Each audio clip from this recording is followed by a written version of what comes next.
Have a listen to this. Have a listen to this. Interest rates are higher. I know people don't like that, but you should be welcoming the stronger economy. And maybe a deal has a point about the machinery of capitalism being oiled with the blood of the workers. The United States is a country that has always paid all of its bills. Lannister always pays his debts. Don't let the bastards get you. Hello and welcome back to Comedian versus Economist. My name's Adam and we're joined as always by my little older brother and real life economist, Thomas. Hi, Thomas. Yeah, g'day Adam, how you going? Doing very well, thank you. Thomas, as always, we're looking at charts on the show. If you want to follow along, you'll find them on Facebook and Instagram at CVE Podcast. I was a little tardy actually this week in getting them up, so apologies if you were tuning in at 4:30 a.m. Last Thursday, only to find that there was no charts. Didn't get any complaints though, which suggests maybe that wasn't a problem. You'll also find them on the Equity Mates website, equitymates.com/CVE, but you don't have to. You don't need them to enjoy the show. You should find something here for you anyway. Thomas, massive show coming up. We've got another kind of inflation, this time Trumpflation. We'll take a look at that. And fellas, ever wondered why blacksmiths get all the ladies? Well, we have some data, sort of. And what's making people reluctant to fly these days? Is it still the ever-present threat of snakes on a plane and not having Samuel L. Jackson with you, or something else? But first, Thomas, the dust has settled on the US election. You've handpicked a selection of your favourite charter. Is that a word? Can we claim that as a word? Charter? That is good. Yeah, no, I don't think that's been invented yet. I've never heard of it. All right. Charter, yeah. I mean, it's a little bit circular, but sure. Where are we starting with your charter? Yeah, well, I just got my favourite from the ones I saw post-election. The first one is there was a huge surge in Google searches for how to change my vote. Yes, seems that a lot of Americans don't understand how democracy works. I think this is symptomatic of the Amazon generation where people can just do things confidently knowing they can return them with zero consequence. Thinking, I'll just vote Trump, and if it turns out that he wins, like, I'll do it for a laugh, and if it turns out he wins, then I'll just ask for my money back and do it again. Yeah. But actually, I got in a thing this week with Temu. My delivery got delayed and ended up with a chat, and I just kept telling it I was dissatisfied until it stopped offering me credit and discounts. yeah, No, I got $30 and a full refund out of it. What? In the end. Really? Yeah. Well, there you go. Maybe people can get 20% off the next US election. Yeah. So anyway, you can't change your vote. No. It turns out.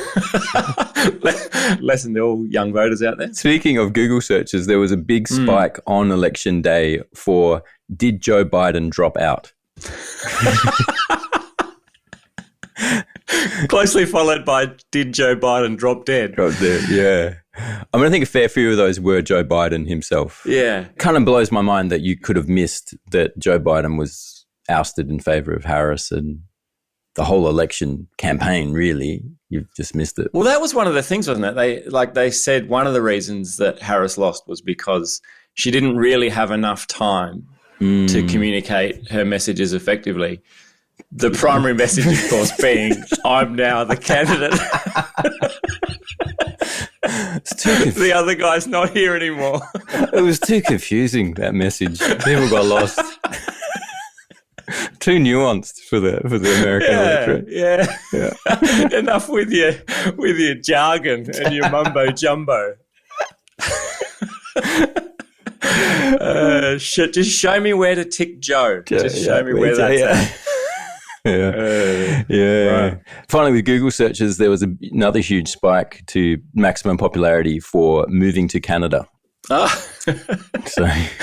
right. Well, there was a similar, slightly nuanced difference, but similar search uptick last time when Trump lost to Biden in 2020. There was a search in people wanting to move to Canada, which just showed the difference in literacy levels between two supporters base. Where would Trump supporters even move? Yeah, I don't know. Yeah. Can't go north, can't go south. Florida. Probably down, I would say, just like bunkers and things. That's probably right. Prepper actually. style. I think that's where they go. How to build a bunker. Yeah. I want to see search activity on that. So the other chart I had a little more data driven was looking at different demographics and how the different demographics voted. And there's sort of 16 demographics they looked to. Of those 16, only 2 tilted Democrat. So 65 plus and white college women. They shifted Democrat very slightly, but every other demographic of the 16 moved Republican, and some in a massive way. So Black, Asian, Hispanics, 18 to 24-year-olds even, all picked up big gains for Trump. So it was a pretty thumping victory in that sense. Right. I wouldn't have thought there's a lot of common ground either between, what did you say, white college educated women and just everyone 65 plus. Yeah, I don't know. I can't even create a linkage in my head about why those two in particular. Yeah, and it was pretty small. The move was very small. So, yeah, but I think probably the point that it goes to is that mostly around the world, people like to punish incumbent governments when there's an economic crisis, particularly a cost of living crisis. All right. And so the Financial Times chief data reporter, John Byrne Murdoch, had some interesting data saying that, like, this is the 10th election in a major global democracy this year. In all of them, the incumbent party has lost support, regardless of whether they're conservative or progressive. The incumbent government got punished. Right. And saying that's the first time that that's happened in 100 years. Oh. You see that kind of thing. So it's not an anti-woke protest. It's not an endorsement of Trump's protectionist policies. It's kind of seems like it's just people punishing the incumbents because stuff's expensive. Yeah. And you look at the last chart here I've got on that is that you look at how many times the election has gone against the incumbent in America in a row. And it's the first time you've had 3 changes of president in a row, the political party of a president. The first time you've had 3 in a row since the 1800s, mid-1800s. So it's quite rare. Like, you often get 2-term presidencies. But yeah, it's quite uncommon to get 3 changes in a row. Right. Is that just that mentality of people just like, I don't care what we do. We just got to do something. Yeah, like, yeah. Grass is always greener. You know, this isn't working for me. We just got to change. Yeah, I think so. I mean, I think the election can become just a lightning rod for general anger and dissatisfaction with your life. That's sort of how it appears to me. It's not really about policies. It's definitely not about cultural positioning, I don't think. I think it's just people are unhappy and feel like they're struggling, and the election gives them an opportunity to express that anger. Look out, Albo. Got some bad news for you. He's in trouble.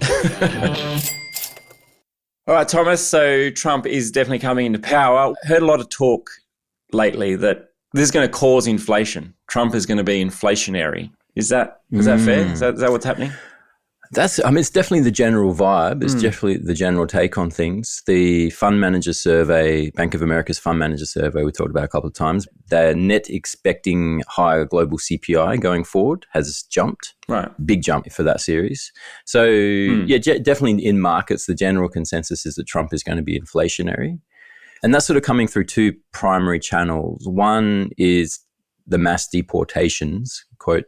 And, you know, who knows if that's actually going to happen. But if there is the biggest deportation program in American history that he's promising, that reduces the labor pool significantly. That drives up wages, and then that drives up inflation. Right. So if it happens, people think that's going to be inflationary. Isn't the argument, though, that they're taking, like Trump's stance, isn't it that they're taking American jobs, and that, you know, if they deport all these foreign people, that'll free up the jobs for all these Americans that want jobs? So wouldn't there be a net zero kind of result, because now you've just got different people working the jobs? Well, I mean, you're reducing the total labor pool, and unemployment in America is pretty low. Like, it's kind of hard to argue. It's pretty close to full employment. Right. So if you just deported 30 million people or something, that's going to make your labor market very tight. And so that's what causes inflation. So, yeah, and I don't know, like, I didn't follow Trump's campaign too closely, but I think it was more about gang violence and other stuff than it was about taking jobs. I don't know that there was much energy around that idea. The other mechanism which Trump could be inflationary is through trade tariffs. So he's promising trade protection, trade tariffs. And so like tariffs is, we just stick a percentage price on importing a good. Right, because I hear the word tariffs all the time and I don't really understand what it means. But is it kind of just like, can we think of it like a tax? Yeah. Is that all it is? Exactly. Like, it's a tax. Yeah. The government takes the money. can we just call it a tax? I think everyone generally understands what a tax is. This feels like economists got together and decided that, Yeah. I mean, I think tariffs has been around for a couple of thousand years. I think the word's probably pretty old. Yeah. All right. I'm not changing that one just to make it A easier for you. bit late to change it. It's part of my word consolidation efforts to just reduce the number of words that we have for things. Yeah. So they're all, the umbrella term is protectionist measures. Tariffs is one of those. Quotas is another. So sometimes you just put a cap on how many widgets can be imported, kind of thing. And the idea is that you're protecting your local industry from competition. So if like your car manufacturers can't produce a car for less than $20,000, but there's one coming from China for $15,000, you slap a $5,000 tariff on it, which means the Chinese one has to sell at $20,000, which means that you're leveling out the playing field, so to speak. And that's sort of the idea. So then that becomes good for America, but not necessarily good for people trying to sell into America. Is that right? That's right. Or necessarily for American consumers, because those cheap things are now no longer available to them. Right. Yeah, right. They just have to pay homegrown prices for everything. Yeah, that's right. I mean, and you look at Tesla's share price went through the roof on Trump's victory because they're competing with Chinese manufacturers. Yeah, right. So it's like everyone's going like, oh, that's great for them. And it is. It's good for the company, but American consumers are paying more for their cars and Right. But yeah, so that's how it could be inflationary. But it's also in the context like, there's a chart here from the IMF which shows total number of harmful trade restrictions coming in each year through 2000s up to almost to 2020. We're averaging 300 to 500 measures each year. Right. That's now jumped up over 3,000 in 2024 so far. So the world's really pivoted against free trade. Right. And it's a little bit like the gloss has come off the free trade experiment. It was sort of, everyone was sort of into it for a while, but now it's like, oh, this hasn't worked out so well. Right. Like happy pants. Yeah. So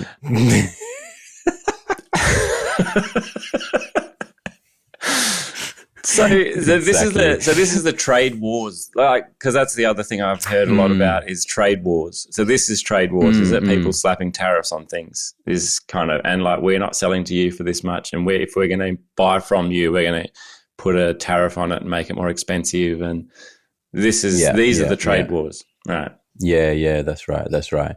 And so the big kind of loser if Trump goes full, and again, it's like, who knows what he's actually going to do. But if he does go hard, that would be making China nervous because, they're probably the key target of those measures, but which in turn could make Australia nervous because we supply the raw materials that China uses to make stuff. So it might be not so great for us. Cows give milk and the milk becomes butter, and they're... both in artichokes that we try and sell to the US from China. All right. I can only relate Australia's exports to China and then being sold to America in the context of how to make yo-yo biscuits. All right. Why don't we grab a break here? Grab a biscuit. We'll be back with more Comedian versus Economist right after this.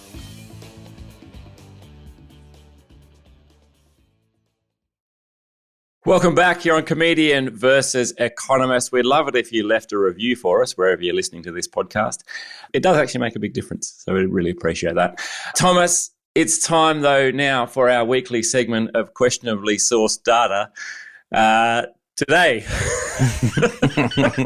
we've got some data from our go-to source for all things relationships, datepsychology.com. And datepsychology.com have some charts on what hobbies women find attractive in men and also what they don't. But let's start with the hobbies that women find most attractive in men. What have you got? I feel like this isn't too surprising. Reading is number one, which devastating news for you, Adam. I'm reading your chart pack right now, Thomas. Yeah, right. Mainly because it's pictures, to be honest. But yeah, I don't think it's can you read?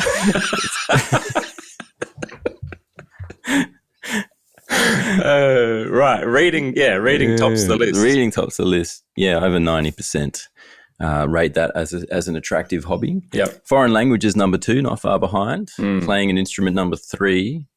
Cooking number 4, which I think that's probably. I thought that could have been higher. But, It's like Uber Eats now, isn't it? Like it's become less important. That's right. Yeah. Ability to work food delivery apps number 5.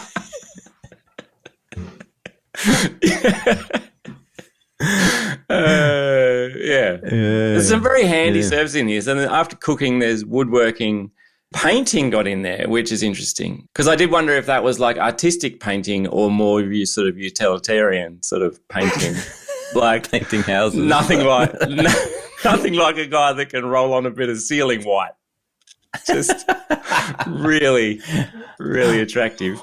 So we got painting, writing. Writing, yeah. Thank you. I can do that too. Thank you. Hello, ladies. I can read and write. Read and write. Wow. Triple threat. Read, write, slap on paint. That's only 2. I can't count. That's where I fall down. Gardening, swimming, photography, astronomy. But that's I don't know about that. Astronomy, hiking, archery. Thomas, archery got it. I'm calling bullshit on archery. Like, oh yeah. I think if you take a girl on a date to like a mini golf course, right? That's like cute and fun. If you pick a girl up and you're like, right, we're off to the archery range. That's not as attractive. Grab a few apples from the back seat. I'll explain what they're for when we get there. I think you're hopelessly out of touch if you think mini golf is going to be a better date option than archery. Maybe I am. Maybe I'm misreading the modern woman who's into archery. Cosplay some elf ears. No, well, you can't cosplay. We'll get to this in a minute, but cosplay in the least attractive. But blacksmithing there, 88% find blacksmithing attractive. Oh, yeah. I don't even know what blacksmithing is. It's making things out of iron and steel. It's very attractive. Even I'm attractive to a blacksmith. As a hobby, how many guys have iron workers as a hobby? It's a dying art with people with smaller houses and less shed space. Blacksmithing is having to take. It's very tough to be a blacksmith on level 4 of your apartment block. Luckily for us, Thomas, we've both tricked women into marrying us, so we don't have to be too concerned. But just out of curiosity, so out of all these, how many did you tick? Yeah, I mean, I probably can't claim archery, even though I tried. You definitely can't claim archery. Nor does staring at the sky at night count as astronomy. Well, like things that I actually do with my time. I mean, I'm time poor, so I don't have a lot of time for hobbies. But reading, writing, hiking, we'd say 3. Yeah. Excuses was among the least attractive too, by the way. Oh, what if I smithed up some excuses? Very good. I got 6. 6? Yeah. Did you? Yeah. You don't have 6 hobbies. Reading. You do not read. Writing. Painting. How can paint. Foreign languages I included. What? Well, if I'm in Spain, then technically I'm talking a foreign language. I'm mostly speaking foreign languages while I'm traveling. also rated in the top 15. So, yeah, no, ticking a lot of boxes there, Thomas. All right, let's get to the least attractive hobbies. No real surprises, to be honest, here in the least attractive. Leading with comic books. Well, no, not leading. Comic books is 30% of women said that was attractive. So... Oh, I thought this was the people who said these are the least attractive. Yeah, percentage responded attractive. So, yeah, so 30%. This is just the bottom of the chart. This is the bottom of the chart. Yeah, I see. Right. Yeah. Okay. All right. Very good. Yeah, So yeah. comic books isn't the least. Right? No. So, yeah, 33% find comic books attractive. Right. Okay. But, yeah, I mean, 32% find cosplay attractive. That kind of makes sense. I feel that's a pretty niche, for certain segments, that's going to be very attractive. For most people, not so attractive. True. Yeah. It's a very binary choice here, is like attractive or not attractive. Like, we're not hearing from the 32% who are just like mad for cosplay and nothing else. So that's something. Yeah. Okay. Staggeringly, drinking picked up 29%. Drinking. I think if you identify drinking as a hobby, my primary interests, drinking stuff. Reading, writing, and drinking. That's yeah. Well, it appears that confrontations are very low down on the list. People don't like debating or arguing online. I think debating is a bit unlucky. That's a dignified art. But arguing online as a hobby, potato, Thomas. Debating and arguing online. Yeah, I mean, again, arguing online as a hobby. This is just ended up as a list of things that people don't like. This is just like I think it's a stretch to say they're hobbies. But also, 12% of women apparently find arguing online an attractive hobby in a man. It's true. 10% find porn an attractive hobby in a man. Well, that's fair. What is it? Well, yeah. Like, as a hobby, that's your interest in life? Well, some people are into it, Thomas. Don't judge. Yeah, okay. Just like Funko. Yeah. I had to Google Funko. Funko is like figurines and stuff. Okay. Some people are into it. Some people into it. Cigars was one of the least attractive things, which is interesting. Interesting that cigars made the list, but cigarettes didn't. Because, what are we saying? Like, I love a man who can smash down a packet of durries, but if he pulls out a cigar, if he pulls out a cigar, it's off. Yeah. All right. So how many of these do you tick of the least attractive? Well, you don't have to say which ones if you don't want. Maybe one. One. All right. Just full list: comic books, cosplay, debating, drinking, MTG, which is Magic the Gathering. I didn't know. Anime, makeup, crypto. Crypto's in there. People don't like ladies don't like crypto. Cigars, clubbing, marijuana, Funko, arguing online, porn, gambling, and manosphere, which I don't really understand what the manosphere is. So out of those, how many you got? Yeah, one, I'd say. One. Modest. I got two, but ask me after I've been fulfilling my drinking hobby for a while, and I might have a few more. All right, Thomas, quickly, finally on the show, people are reluctant to fly. Are they increasingly reluctant to fly, or is this just some data that's just come out about what's making people reluctant to fly?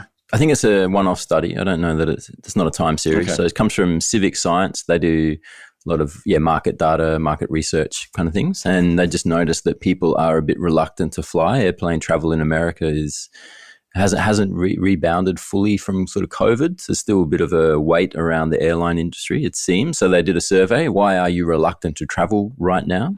31% said it was just flights are too expensive. Right. Which, that makes sense. 19% were worried about getting COVID, which I thought. So this is US data too, right? Because I was hearing something the other day about Rex Airlines collapsing, saying that prices have gone up since that happened, just because of the duopoly that's going to exist in Australia. But this is in the US. But the thing that jumped out for me, which I found this chart was interesting, is that 21% said they were afraid of fights breaking out on the plane. Right. Yeah. And I thought, again, it feeds into the confrontation thing. People don't like it. I'm amazed that there's that many people are that worried about it, because I've never seen it. Like I've never experienced it on a plane. I've flown quite a lot. Yeah. This is one of these America, are you okay moments. Like 21% of people were like, I don't really want to fly because there might be fights. It's like, what? Are you planning on starting a fight? Yes. Well, that explains it. I mean, people get tetchy when they travel. I get it, especially if you've got kids. It can be a really stressful thing. And there's always those videos, and maybe this is a social media effect of people sharing all those. Because whilst I've never experienced it myself, I've seen plenty of videos online of people getting kicked off planes and things like that. Yeah. So there is that. Yeah, you wonder how representative. Like, it did make me think, like, what's going? Yeah, but yeah, maybe it's misrepresentative of what's happening on the ground, as people just have this skewed perception from all these videos. But still, 21% of people saying, "Oh, I don't want to fly because I'm afraid there might be fights." It's like, like there's no way that data is replicated in Australia. Surely not. No, you wouldn't think so. I mean, I think the biggest concern for me from looking at this chart is that 117% of all US adults are reluctant to fly. If you add up all the percentages of US adults in the chart, 34%, 23%, 17, 15, 15, and 13, you get 117%, which... this is why women don't find you attractive. It's this numerical illiteracy. That. Am I reading it wrong? What have I missed? No, this is one of these tick all that apply questions. Oh, okay. But then what's the percentage out of? Oh, okay. So you might be... So some people might be like, it's too expensive, I'm worried about getting COVID, and I don't want to get in a fight again. Yeah.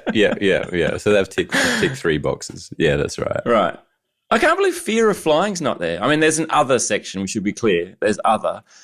But fear of flying is one of the most common phobias, right? Like, yeah, it's true. I would have thought that it could have had its own category. Like it's because you're bundling that in with, I'm worried that there'll be snakes on the plane. Or maybe it's the same one. Like those are going, I feel like it needed its own category. Yeah. All right, why don't we leave it there? It's been a fun show. I hope you've enjoyed it. If you have, leave us a review. That helps out a lot. Don't forget you'll find us on Instagram and Facebook at CVE Podcast. You can send us an email if you'd like to do that, cve@equitymates.com, or via the website equitymates.com/CVE. But that's it for us for this week. Until next time, it is bye for now. Comedian V Economist is a product of Equity Mates Media. All information in this podcast is for education and entertainment purposes only. It is not intended as a substitute for professional finance, legal, or tax advice. The hosts of Comedian V Economist are not financial professionals and are not aware of your personal financial circumstances. Before making any financial decisions, you should read the product disclosure statement and, if necessary, consult a licensed financial professional. Do not take financial advice from a podcast. For more information, head to the disclaimer page on the Equity Mates website, where you can find ASIC resources and find a registered financial professional near you. In the spirit of reconciliation, Equity Mates Media and the hosts of Comedian V Economist acknowledge the traditional custodians of country throughout Australia and their connections to land, sea and community. We pay our respects to their elders, past and present, and extend that respect to all Aboriginal and Torres Strait Islander people today.